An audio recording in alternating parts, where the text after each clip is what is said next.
Our parsha starts off with Hashem telling Moshe to tell Aaron that when you light the candles, Behaaloscha, Haneros, all the lamps, all the candles should be burning towards the middle.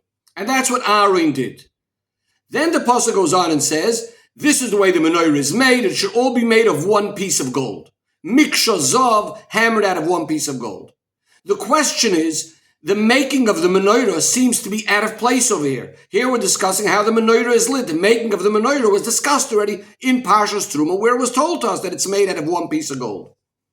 The question is also why Rashi doesn't comment anything about this. Now the Ramban explains that this pasuk is coming to teach us that for future generations, when menorahs are made, it also needs to be made out of one piece of gold. But the question will be, why would the Torah tell us over here and not back in Parshas Truma?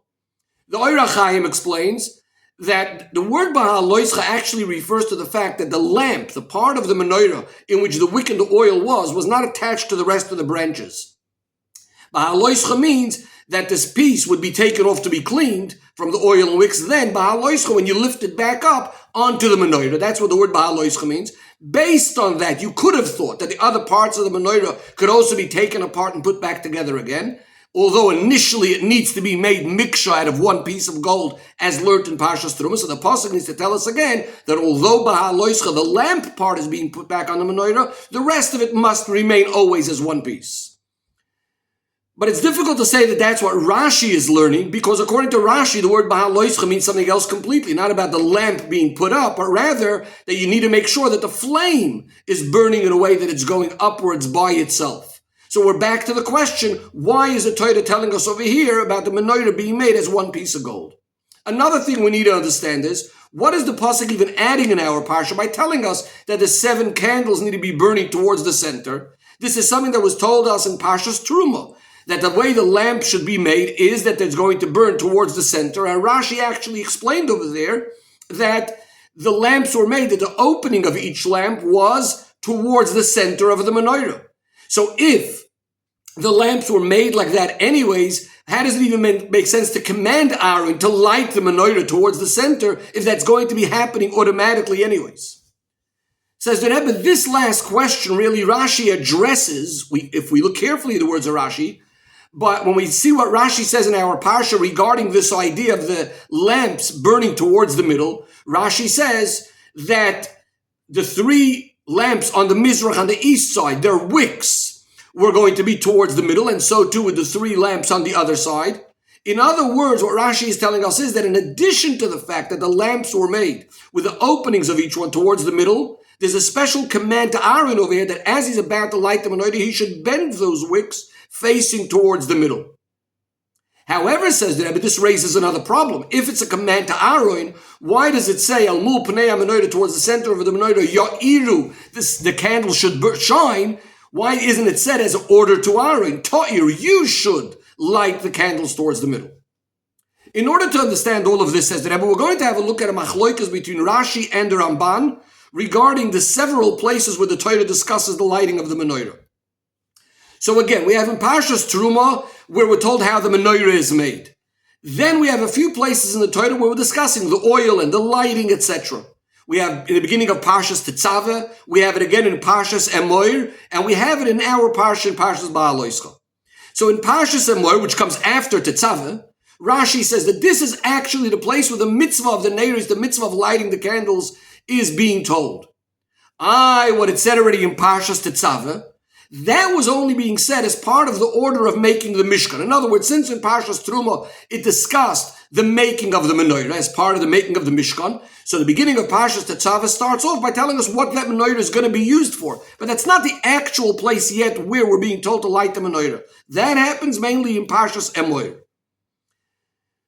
Now, in our Parsha, Rashi says that why is the Parsha of the Menorah said right after the Parsha of the Nesiim? And note the word Parsha of Menorah. The Rebbe is going to point out that it doesn't say the Parsha of the Neiros, as Rashi said regarding Parsha Samoy. Rashi calls it the Parsha of the Menorah, our Parsha.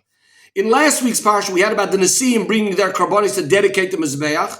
Why does the Parsha of the Menorah come right afterwards? Because Aaron was feeling bad. He wasn't part of all of that. So Hashem tells him, what you're going to do is much greater than what they did, because you're going to be the one lighting and fixing the candles, the neiros. In other words, according to Rashi, these three parshias, each one is unique. Parshas Tetzava was being said as part of the Melechas HaMishkan.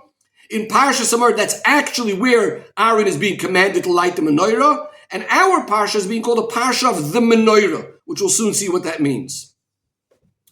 On the other hand, the Ramban learns that the mitzvah of lighting the candles, that's actually Parshas Tetzava, the first time the Torah mentions it.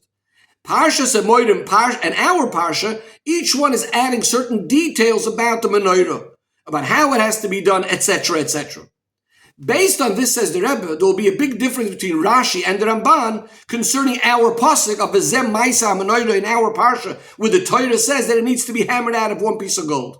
That is, according to Ramban, again, this is a continuation to the various different dinim of the way of lighting the menorah. So in other words, the fact that the Torah is telling us that the menorah needs to be made out of one piece of gold, it's a detail in the lighting of the menorah, that in order the lighting should be proper, you need to have that the menorah was made of one piece of gold. According to Rashi, who calls it Parshas HaMenorah, the main focus of our psukim and our parsha is actually about the making of the menorah itself. That's what the pasuk is speaking about. V'zem ma'isa menorah. This is the way the menorah is made. It's made of one piece of gold. But how can you say that? Seemingly, the few psukim in our parsha that are speaking about the menorah seem to be focusing mainly on the lighting of the menorah, not about the menorah itself. So therefore, the Rebbe says we must say that the first psukim, where we're speaking about Aaron lighting the menorah and that it should all be burning towards the center, towards the middle, is not really so much about the mitzvah of the lighting itself. It's actually in order to have the menorah a proper menorah. The focus is v'zem ma'isa menorah. The focus in our parsha is the menorah itself. The first psukim that is speaking about how the menorah is going to be lit, that should be burning towards the middle, is in order for the menorah to be a proper menorah. That's the way the menorah has to be lit. How do we understand this? So the Rebbe says, although we learned already in Parshas Teruma that the whole menorah is all hammered out of one piece of gold, it's all one thing. But when you look at the menorah, it could seem at least that middle stem of the menorah, which is called the body of the menorah, that's actually one piece. And that's the focus of the menorah. But then you have the branches coming out of the sides, the 6 branches. They could seem like as if they are each independent things, and besides for the center part of the menorah. When Aaron lights the candles in a way that they're all going to shine and burn towards the middle, he's now making that it should be noticeable that all the different parts of the menorah, all the 6 branches, are part of and secondary to the center stem of the menorah. In other words, they're all really part of one menorah altogether. It's not like they have each one a separate thing for itself. And that explains something that we asked before. Why doesn't it say, Torah, you should light it in a way that it's going towards the middle? Because then the focus would be about the lighting. But here we're trying to say the focus is the menorah itself. In order for the menorah to be a proper menorah, your iru shivas haneros, the 7 lamps have to be burning in a way that they're all focused on the middle of the menorah, showing that it's all one thing. But there's still a problem. The Rebbe says, we can ask a big question on this. Rashi himself says that the lighting of the menorah by Aaron was because Aaron was feeling bad, that he didn't have part in the Chanukas HaMizbeach. So seemingly our parsha is mainly discussing about the fact that Aaron is lighting the menorah. How can we now say that the point of our parsha is that it's Maisa menorah, the focus is making the menorah into a proper menorah? So the Rebbe explains, just like the Karbonis of the Nesiim were achieving that the Mizbeach is now a more wholesome Mizbeach because they did the Avodah, this dedication with the Karbonis. In a similar way, when we speak about Aaron lighting the menorah, it's not just about he has the mitzvah, he is going to be lighting the menorah. Aaron is dedicating the menorah. He's making that the menorah should be its most perfect menorah through his avodah. That's the meaning when Hashem says to him that yours is going to be greater than them. You're going to have this special of avodah while they're each bringing a carbon one of 12 days, the Nesiim, to dedicate the Mizbeach. You're going to be lighting the menorah each of these days, and in that way making the menorah a proper menorah as it's supposed to be, as explained again, the idea that you're going to be making that all the candles should be burning towards the middle, and in that way it's creating the menorah as the menorah is supposed to be. The Rebbe now turns, but Pnimi Yisrael Yonim, on a deeper level, the Ruchni is the Kavodas Hashem, what this all means. We know that generally a Yid's Neshama is called the Neir Hashem, the candle, the lamp of Hashem. All the Yidden together are like one menorah with 7 branches because there are 7 different levels, 7 different kinds of ways of serving Hashem. On the one hand, Miksha means we're all made of one piece of gold. We're all that same neshama. We're all in our root. Every single yid is one and the same. We're in absolute unity.